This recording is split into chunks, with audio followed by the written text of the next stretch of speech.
All right. I'm hearing some really good discussions. I just want to remind you that this is just another way to write a vector, but we've been writing them in a different way. So u, for example, it's frozen, thanks. U, for example, we were writing u as 6, -2, -1, and we were writing v as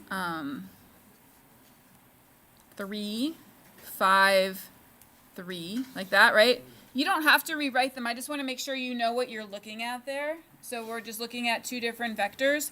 Today we're going to be talking more about vectors. Vectors, I can spell that. That's our topic today. So to add them together, you can simply add the components. When I have a vector with 3 parts to it, remember you're talking about vectors in 3D space, which is kind of interesting. All right, so we're going to add these together, and I'm going to use the format they have here. So I'm going to have 6i and 3i, get 9i, and then I'm going to get 3j and 2k. Is that what you guys got? Any questions? Okay, for magnitude, your formula is the square root and then the sum of the squares of the pieces. So it was 6 squared plus -2 squared plus -1 squared. And I got square root of 41. Did anybody else get that? Something like that.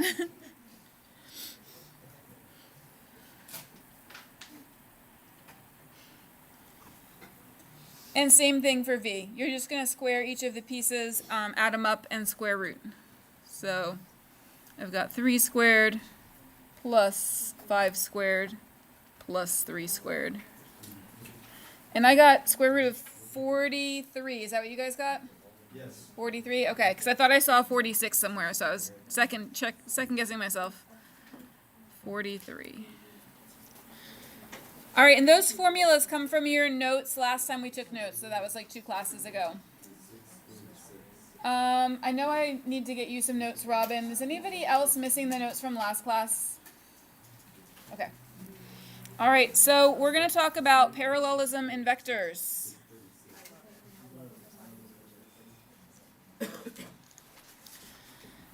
All right, 2 vectors are parallel if one of them is just a number times the other.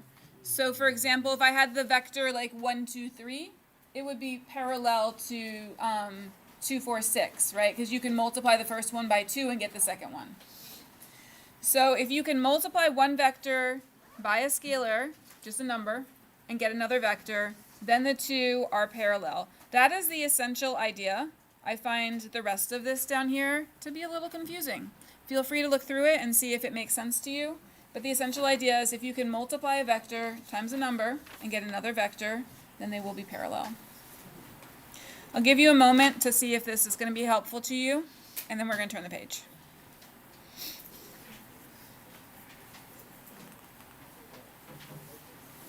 Okay.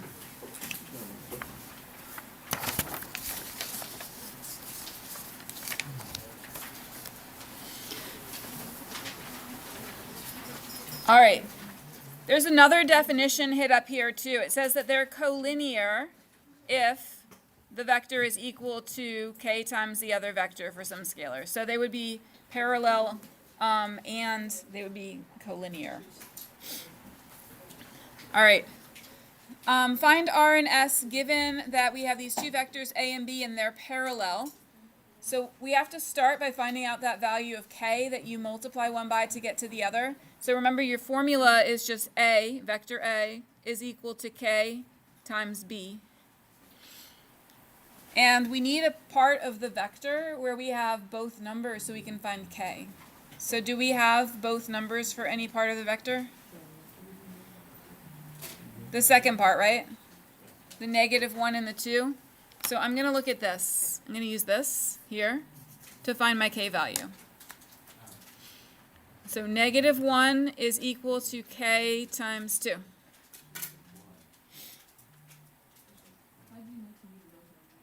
Well, I considered using the first ones, but then I was like, well, I'm going to have another variable s in there, and I can't solve for k. So then I moved on here. If I had another choice, I could have used it, but that was the only choice that worked. Okay, and now I have to solve for k, so I'm going to divide by 2. And so now I know that k is negative 1/2, and that means that if I multiply b by negative 1/2, it's going to give me a. So the equation that defines their relationship is vector a is equal to, I'm going to put negative 1/2 in here, times vector b. And now I can use this equation to solve for s and for r. I'll do s and then I'll let you guys do r. All right, so 2 is in vector a, so I'm going to put 2 first, is equal to negative 1/2 times, and then see 2 corresponds with s, so s goes there. I have to solve for s, so I could divide by negative 1/2, and since I have a nice calculator, that wouldn't be too hard to do. But remember, you can also just multiply by negative 2. So if I multiply negative 1/2 by its reciprocal, negative 2, it will also eliminate my fraction. So I can put a negative 2 in front on both sides. And I'm not subtracting 2. I'm doing negative 2 times the left side, and then negative 2 times the right side. And the reason I'm doing that is when you multiply a fraction by its reciprocal, it will cancel out. And so I'm going to get s equals negative 4.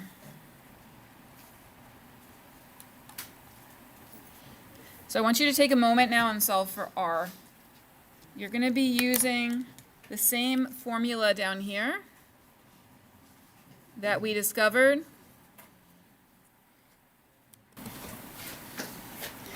All right, so I'm still using a is equal to negative 1/2 times b. This time my a value is r is equal to negative 1/2, and then my b is negative 3. And negative times negative is positive, and so I'm going to get r equals 3/2, or 1.5. Questions on that one? All right. Find a vector b of length 7 units in the opposite direction to this vector here. And so the opposite direction would change all of your signs. So this 2 becomes negative 2, this becomes 1, and this becomes negative 1.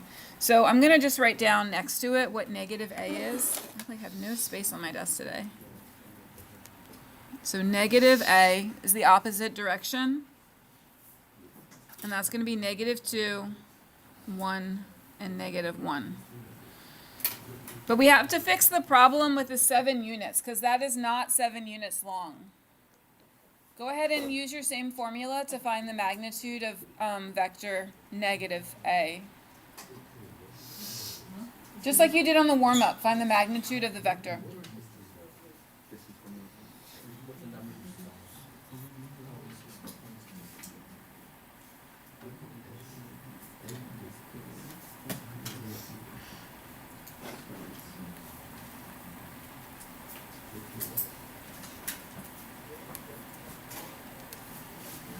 All right, I'm getting square root of 6. Is that what you guys are getting? I was really hoping that I was not getting square root of 6, because that's not a good number, because we want it to be 7, and it's square root of 6, right?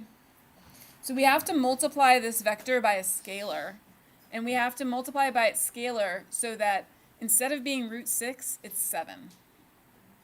Okay? So let me see if I showed any steps along the way. I didn't really. All right, so vector b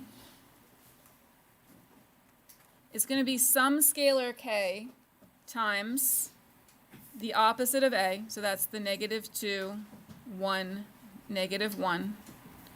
And this k here, we want to make the value to be 7, but it's actually root 6. So I'm going to divide by root 6 to get rid of the root 6 and multiply by 7. Divide by root 6 to get rid of the root 6 and multiply by 7. Because it says that it needs to have a length of 7, but it has a length of root 6.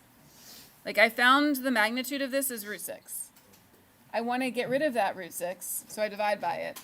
And I want the magnitude to be 7, not 1. So I have to multiply now by 7. It's tricky. I get that. So if I divide, the magnitude right now is root 6. If I divide by root 6, my magnitude would be 1. But then I have to multiply by 7 to get the magnitude to be 7. All right, now if you look at the notes, that are online, it stops right there, but there are some things I just don't like about that answer. What's one thing I don't like about that answer? The denominator, right? What's in the denominator? There's a radical in the denominator, right? So we can get rid of that by multiplying by root 6 over root 6. And so I would get 7 root 6 over 6 times all of this.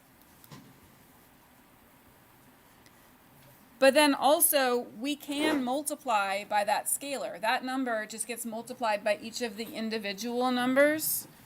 And so then I would have negative 14 root 6 over 6.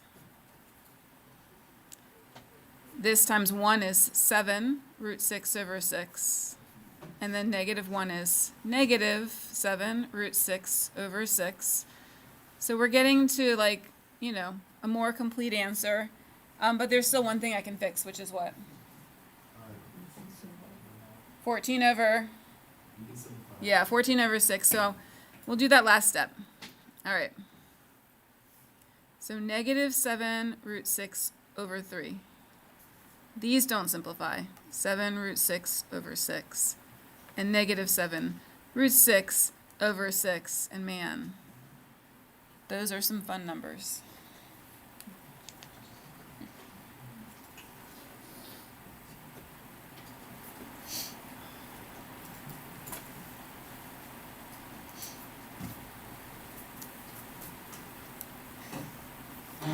All right. To prove that these vectors are collinear, I'm going to use the definition at the top that says that they are collinear if AB is equal to some constant times BC. Okay? So I need to find AB. Now notice these are points, not vectors. I need to find vector AB and I need to find vector BC. So I'm going to do vector AB and then you guys are going to do vector BC. To find vector AB, you're just going to do B minus A. So vector AB is going to be B minus A, 4 minus negative 1, 0 minus 2, and negative 1 minus 3.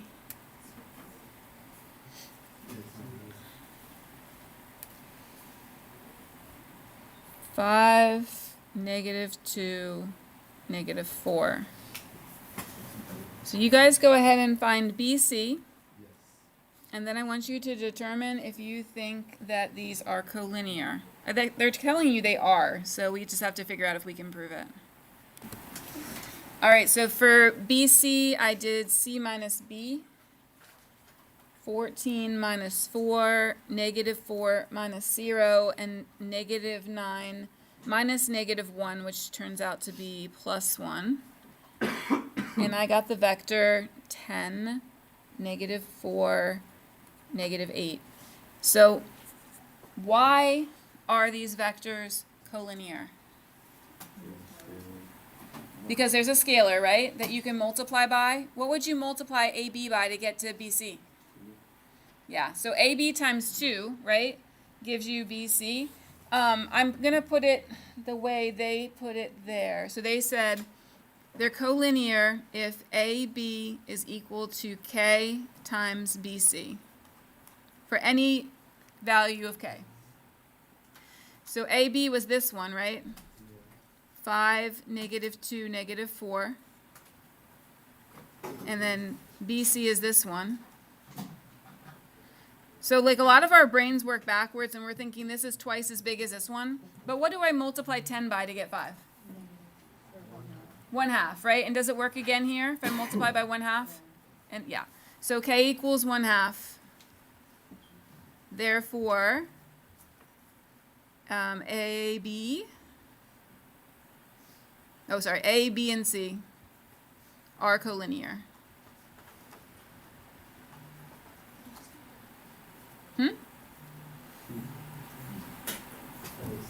Sophia, what'd you say?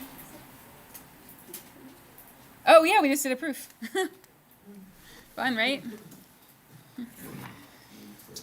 Okay.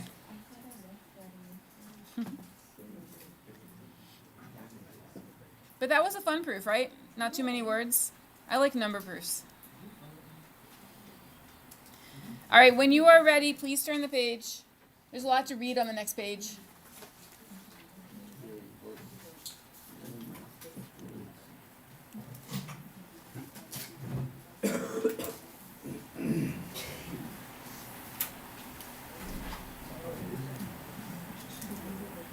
Okay. On the next page, we've got two different kinds of products.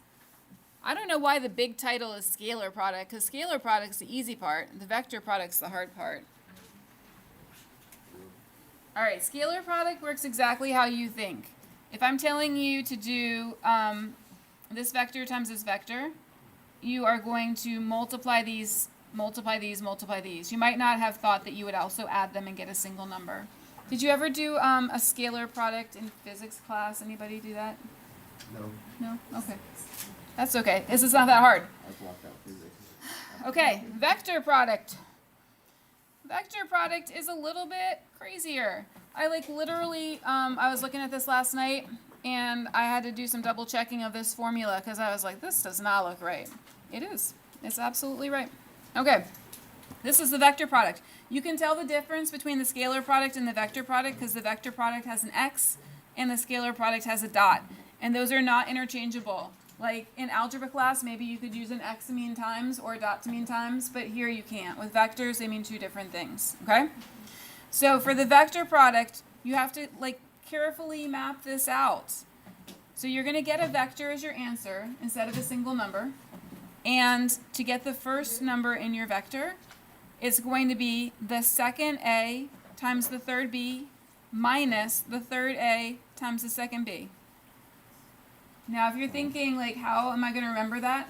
It is in your formula book, but even just, mapping it out is crazy. I was working on these last night, and I was like, it's going to be really easy to make a mistake here. So you just have to be very careful. All right, the second number is the third A times the first B minus the first A times the third B. Okay? The math is not hard. It's just trying to keep track of what goes where. That's hard. And then you've got this one, too. All right? So, two formulas so far, one for scalar product, one for vector product, and then we also have this formula right here. It's kind of hiding by being small. And this formula right here can help you find an angle between two vectors. So you've got two vectors, they cross, and there's an angle between them, and you can find that angle between the vectors using that formula. Okay? All right, let's start by doing scalar product. I'll do one, and then you'll do one. Scalar product, you are going to multiply the first one times the first one. So I'm going to do 2 times 1, plus the second times the second, 3 times 4. So I'm going to get 2 plus 12, I get 14. Not bad, right? Oops, you didn't see any of that, but that's what I did. 2 times 1, 3 times 4, and I get 14. So take a moment to find the scalar product of these two vectors. I did -1 times 3 plus 2 times 1 plus 4 times 2. I got 7. Anybody else get 7? Yeah. Okay.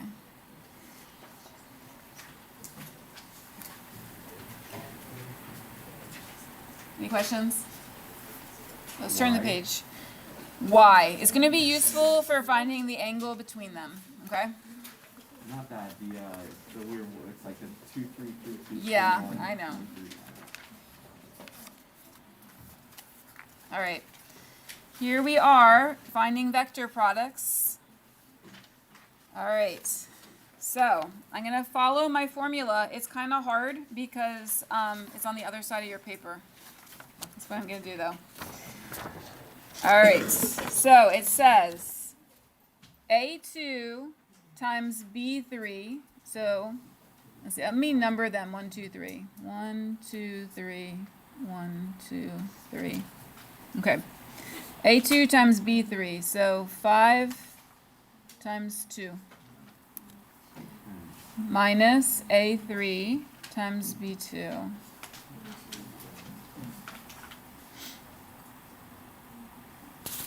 Did I do it how I did last night? 5 times 2 minus negative 3 times 9. Okay, good. A3, B1. A3, B1 minus A1, B3.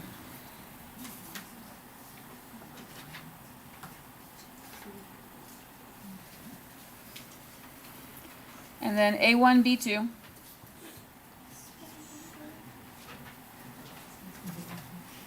Minus A2, B1.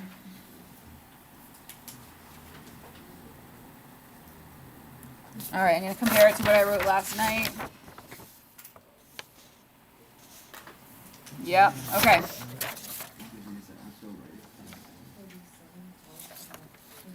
Yeah, so go ahead and calculate.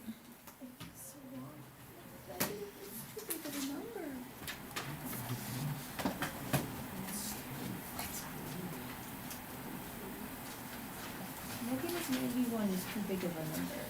Or too small of a number. No, 'cause it's like too far from the zero, so it feels wrong in the bed. Yeah. Okay. You guys are going to do B.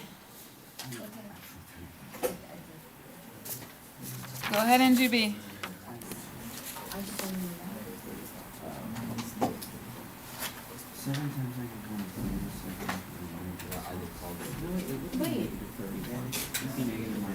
Yeah. I did that wrong. Angle between two vectors. We're going to look at this, but really we're just developing a rule that we're going to use, okay? So the cosine rule, which in the US is called the law of cosines, is down here. And, sorry, I can't tell if I'm recording. I think I am. Yeah. And we can replace them with vectors. And when you replace them with vectors, you get all of this. But they do the simplification steps for you. And we get down to here, and then we realize that this is the definition of the scalar product, right? The scalar product is this. So we replace it with scalar product. And then you can isolate cosine theta by doing scalar product over the magnitude of A times the magnitude of B. And so all of that mess was just to get you to appreciate the simplicity of this formula. Okay, so we only have to do that part? Yes. All right. So we can use this formula to find the angle between two vectors. Actually, yeah, and it's right here as well. We can use this formula down here to find the angle between the two vectors. And I am guessing that's what we're about to do. Okay, so let's turn the page. We only have one page left. Even though these notes are a little complicated today, they're not that long.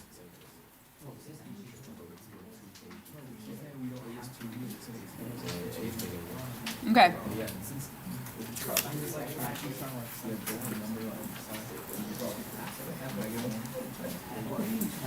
Okay, a few notes about the scalar product. If the scalar product is 0, then A and B are perpendicular.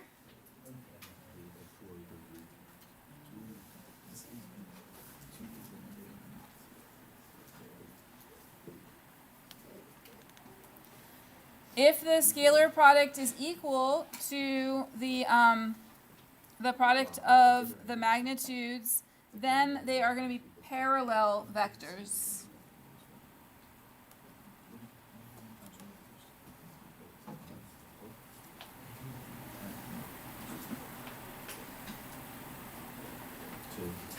All right, if theta is an acute angle, then that means, if theta is acute and the cosine is positive, then we would know that the dot product is also positive.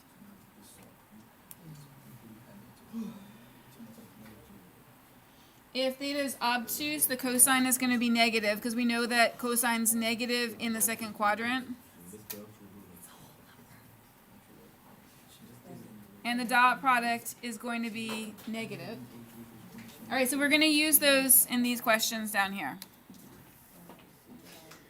The very first one, we're going to use actually our formula that we just found. This one right here. A dot B is equal to magnitude of A times magnitude of B. I'm going to use P and Q though, okay? Cosine theta. Scalar product over magnitude of P times magnitude of Q. I'm going to let you guys try it. I think you can do this. You're just substituting things you already know into a new formula. And then we're going to do inverse cosine. So when we're finding the two magnitudes, we then like multiply them together. All right, let's see if we're on the same page here. I did my scalar product.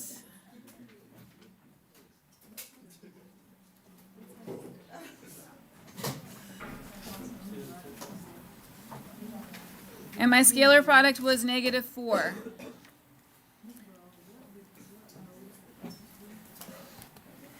All right, magnitude of P is going to be the square root of 2 squared plus 3 squared plus negative 1 squared, so I get root 14.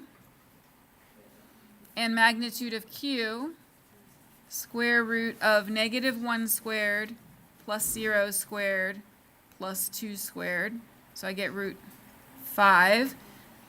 And then I'm going to put all the pieces together. So I'm going to have cosine theta is equal to negative 4 over square root of 14 times square root of 5, which is negative 4 over root 70. Now, every time I see this radical in the denominator, I start thinking, I got to get rid of that.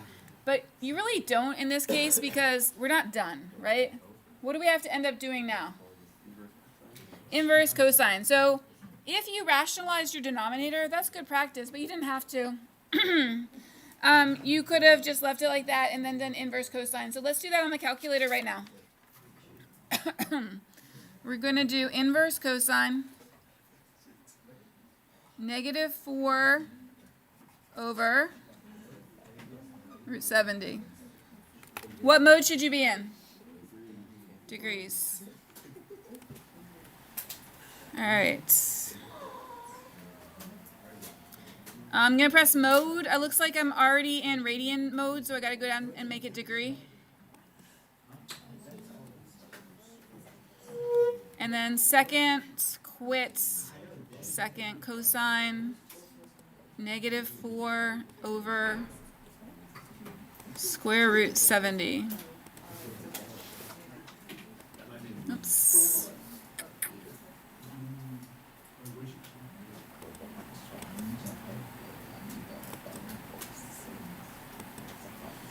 Okay. All right, so I'm getting 118.5 degrees. Is that what you guys got? Which 3 sig figs would be what? 119.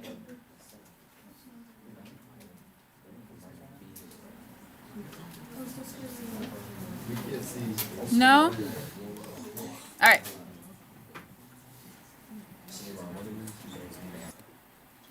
All right, a vector of length 3 units, which is perpendicular to negative 1, 4. So remember they're perpendicular if their scalar product is 0. So I'm going to set that up. So the scalar product of, I'm going to just call it xy because I don't know what that vector is. And then times negative 1, 4 is going to give me 0. And then if I do that scalar product, it would be this times this, so negative 1x plus 4y equals 0. So that's one thing that has to be true, so that I can have a perpendicular. And then I also want the length to be 3.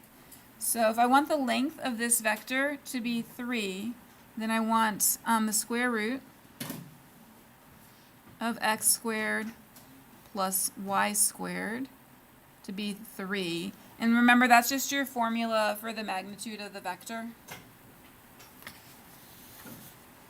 So if I squared both sides, I could say x squared plus y squared has to equal 9. All right, and at this point I have a system of equations. I have 2 equations and I have 2 variables.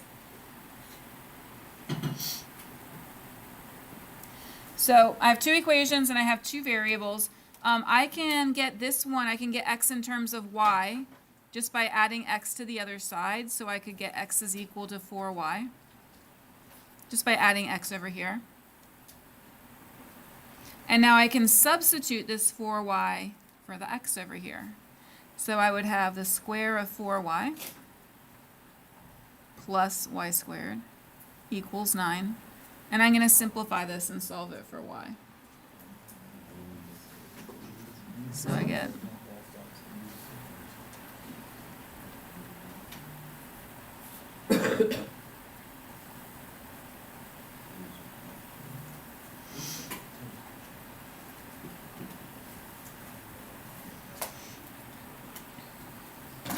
remember when you solve, you get a plus or minus, and it doesn't say which direction the vector is going to be in because it's perpendicular, but it could be perpendicular one direction or the other. So it could be the positive or the negative.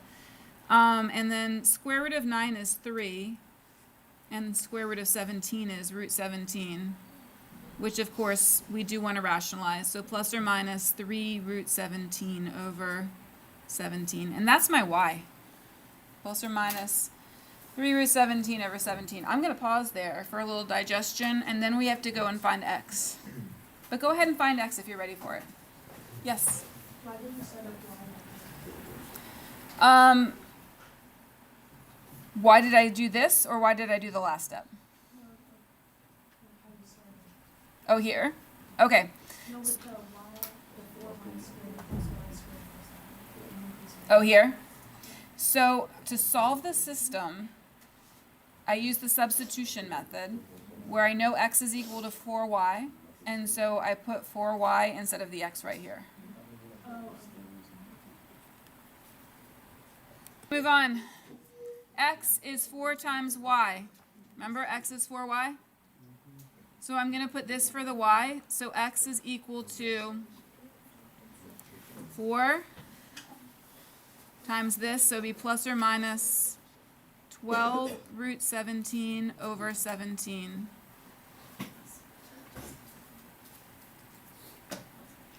So there are actually 2 answers for the vector. The vector could be the positives or the negatives. So it could be 12 root 17 over 17 and 3 root 17 over 17, or negatives. Negative 12 root 17, sorry you can't read that, over 17, negative 3 root 17 over 17.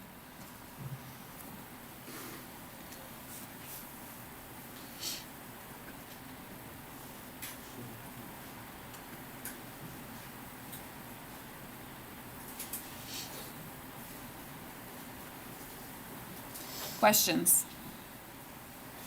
All right, don't worry, the last one is not as hard. The last one is related to problem 6, but they ask something different. They don't ask me something specific about the angle. They just ask me for the dot product. And the dot product is part of the formula for the angle. So let's write down the formula. A dot B over magnitude of A times magnitude of B is equal to cosine theta. And I'm going to ask you to use the formula to find the dot product. You don't have to find A or B separately. You're just trying to find the dot product, okay? All right, so I think you can set this up so you only have to use your calculator one time. So I substituted in the 5, the root 7, and the 110. And now I'm going to multiply both sides by 5 root 7. So I'll have A dot B is equal to 5 root 7 cosine 110. And that's what you want to put in your calculator. Make sure you're in degree mode. You should still be in degree mode from the previous problem, but press mode and make sure you're in degree mode.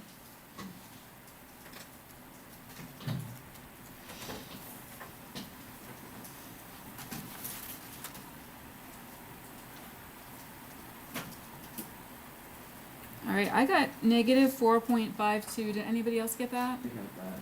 Okay.